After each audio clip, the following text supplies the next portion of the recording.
la realidad nacional nos lleva a hablar de cómo está el salario en la Argentina, ¿no? Un reciente informe del Centro de Investigación y Formación de la República Argentina, que depende de la CTA de los Trabajadores, indicó y precisó que no hubo recuperación alguna del salario mínimo, ¿no? El salario mínimo es el piso después para ir hacia arriba en torno al resto de los salarios, lo cual hay una desvalorización desde que asumió Milei hasta la fecha casi del 28,4% de este salario en referencia a lo que fue el mismo valor durante el 2023. Esta investigación, este trabajo fue desarrollada por la licenciada en Economía Mariana González, a quien le damos la bienvenida aquí en La Periferia. Mariana, ¿cómo estás? Gustavo Ramírez y el equipo del programa te saludamos. Buenas tardes. Hola, buenas tardes. ¿Cómo están ustedes? Muy bien, Mariana. Bueno, viendo estos datos, uno podría decir que muy bien se diluye de cierta manera, ¿no? Porque efectivamente estos datos desmienten al gobierno de Javier Milei y dan cuenta también de la situación que está atravesando un gran sector de la clase trabajadora en la República Argentina. Sí, la cuestión del salario mínimo en realidad refiere al rol que tiene una política determinada en la posibilidad de fijar pisos salariales, ¿no? No estamos hablando de los salarios que efectivamente se cobran y de cómo es su evolución, sino de cuál es el salario mínimo que se fija y que rige legalmente para toda la Argentina, para el sector privado y también para la administración pública nacional. Esa herramienta de política que es el salario mínimo, que se negocia en el Consejo del Salario, en buenos momentos fue usado para contribuir a que suban los salarios, a que recuperen poder adquisitivo y sobre todo a que aumenten más los salarios más bajos, ¿no? O a que se impulse el salario más bajo, que es algo fundamental en momentos donde hay niveles elevados de pobreza y malas condiciones de vida. Este gobierno en absoluto decide hacer uso de esa herramienta, ni impulsar esas negociaciones en el Consejo de Salarios, sino que lo que hace desde que asumió es fijar como laudos de la Secretaría de Trabajo niveles que implican esta caída de casi el 29% que mencionabas. Y comparamos la situación actual con la de noviembre del año pasado, lo que vemos es que cayó el salario mínimo muy fuertemente al inicio y luego quedó en ese nivel que es 29% más bajo que aquel entonces. Entonces hoy un salario mínimo de 271.570 pesos no representa un mínimo real. No tiene esa función de impulsar los salarios más bajos hacia el alza porque está totalmente desactualizado. Mariana, en este sentido, en función de esa desactualización hay un desfasaje muy grande entre lo que es el salario mínimo y la canasta básica alimentaria marcada por el INDEC, donde una familia tipo, por ejemplo, necesita más de 900.000 pesos para no caer en la pobreza. ¿Cómo se puede compensar o cómo crees que habría que actuar para compensar este desfasaje tan grande que hay entre estas dos relaciones? Sí, nosotros mostramos la relación entre el salario mínimo, las líneas de pobreza y de indigencia para una familia tipo, no porque tengan que ver con una exigencia legal, no es que no hay ninguna ley que diga que el salario mínimo tiene que ser esa canasta, sino para mostrar lo insuficiente que es, ¿no? Para cualquier trabajador poder mantener una familia. Y efectivamente, el salario mínimo hoy es alrededor de una cuarta parte de la línea de pobreza y algo más de la mitad de la línea de indigencia. O sea que un salario mínimo no alcanza ni para la mitad de lo que necesitaría una familia tipo para poder alimentarse. Eso da cuenta de lo bajo que está el poder de compra. Si uno quisiera revertir esta situación, la verdad es que el gobierno tiene los instrumentos para hacerlo. Se convocan periódicamente reuniones del Consejo del Salario, dentro de las cuales se plantean las posiciones de los trabajadores y de los empresarios, de los representantes de esas partes, y el gobierno puede tratar de moderar esas negociaciones para que lleguen a un resultado mayor o menor. Y si no hay acuerdo, como ha sucedido hasta ahora, es la propia Secretaría de Trabajo la que define el valor del salario mínimo. ¿Crees que en esta perspectiva, teniendo en cuenta la política que lleva adelante al respecto del gobierno nacional, el salario mínimo se va a seguir deteriorando cada vez más?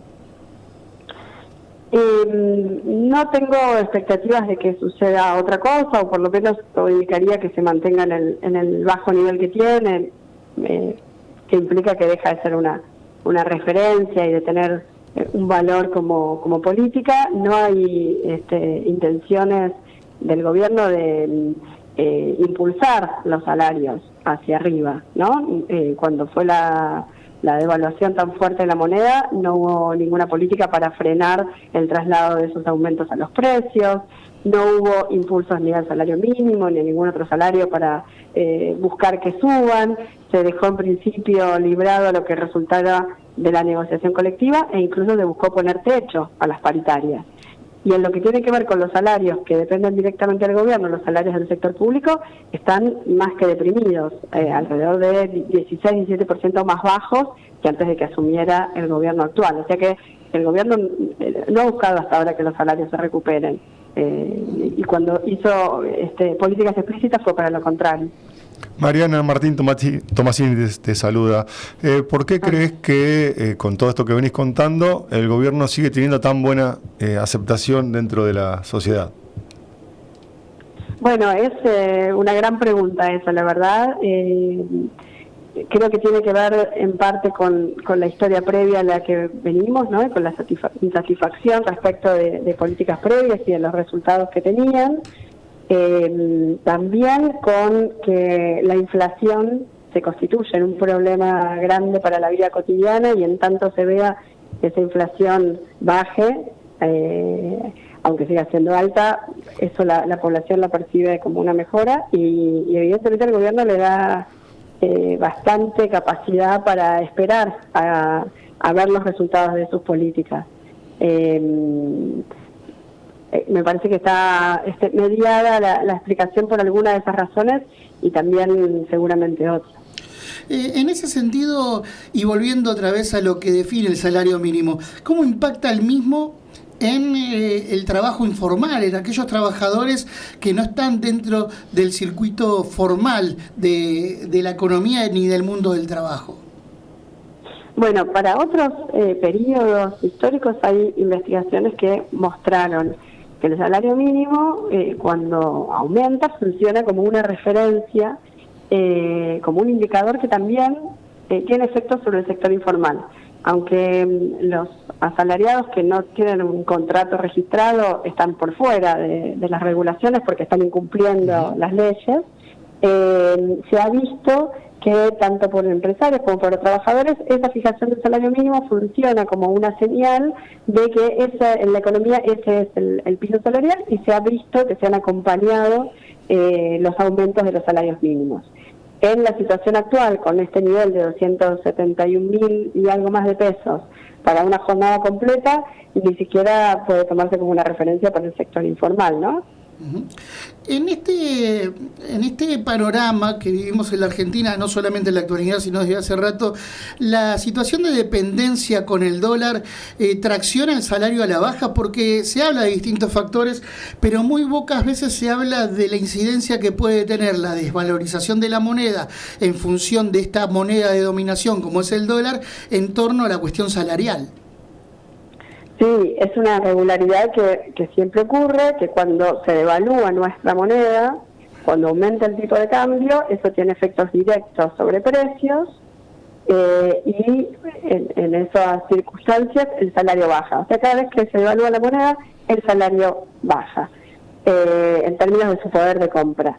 Y ocurre lo contrario cuando la moneda se va revalorizando, que es lo que está sucediendo ahora, ¿no? El gobierno provocó una devaluación muy fuerte al inicio de su mandato, y luego lo que va haciendo es que cada vez se aprecie más nuestra moneda, porque va actualizando el tipo de cambio muy por detrás de la inflación.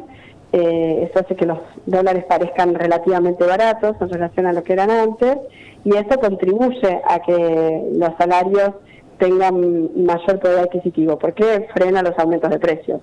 Ya que es un problema importante el poder sostener una moneda sobrevaluada. Requiere de un ingreso constante de divisas para ser sostenible en el tiempo. Hemos tenido procesos históricamente de apreciación de la moneda que luego terminan en grandes devaluaciones y crisis.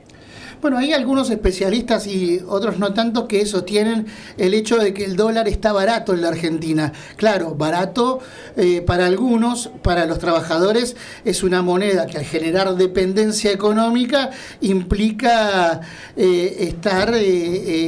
implica obviamente un impacto negativo en el poder adquisitivo. ¿Por qué se sostiene esta idea de que el dólar está barato sin tener en cuenta el valor propiamente del salario? Porque cuando se habla del dólar caro o del dólar barato, lo que se compara es el tipo de cambio nominal, cómo ha ido variando respecto de cómo han ido variando los precios en nuestro país respecto de los precios en el resto del mundo o en Estados Unidos. Entonces, en ningún momento cuando se habla de dólar caro o de dólar barato, se mira el poder adquisitivo de los salarios concretamente. Estamos en un lugar, en un momento en el cual podríamos decir que el dólar está barato, o por lo menos está mucho más barato que lo que fue en enero o en diciembre, ¿no? Se asemeja a los niveles que tenía antes de que asumieran Milei, pero a su vez los niveles de pobreza son muy altos y los trabajadores tienen salarios que implican pobreza. Entonces, que el dólar sea barato no significa que los salarios puedan comprar mucho, ni siquiera que puedan comprar dólares ni viajar al exterior. Son realidades diferentes. Por último, Mariana, teniendo en cuenta lo que venimos charlando, uno infiere que si no planteamos un programa desde el campo nacional y popular que nos lleve a la independencia económica, esta situación se va a seguir replicando permanentemente en procesos cíclicos en la Argentina. Ahora, la cuestión, y ahí viene la pregunta, es si la solución es meramente económica, material, o es profundamente política. Y la verdad es que la solución no puede no ser política, ¿no? Porque están en juego los destinos en el sentido de cuál va a ser el modelo de crecimiento, de desarrollo y de distribución que tenga el país. Y eso depende de decisiones políticas y de la posibilidad de incidir en esas decisiones, tanto desde el campo popular como desde el de los grupos de poder. Mariana, te agradecemos estos minutos compartidos en la periferia. Seguiremos en contacto dando cuenta también de la evolución salarial y discutiendo más en profundidad lo que implica el valor del salario en la Argentina. Muchísimas gracias. Gracias a ustedes. Hasta luego. Buenas tardes. Así escuchábamos a Mariana González, licenciada en Economía, integrante del Centro de Investigación y Formación de la República Argentina, dando cuenta de este informe que el CIFRA ha elaborado en torno a lo que implica el salario mínimo vital inmóvil en nuestro país y en esta coyuntura.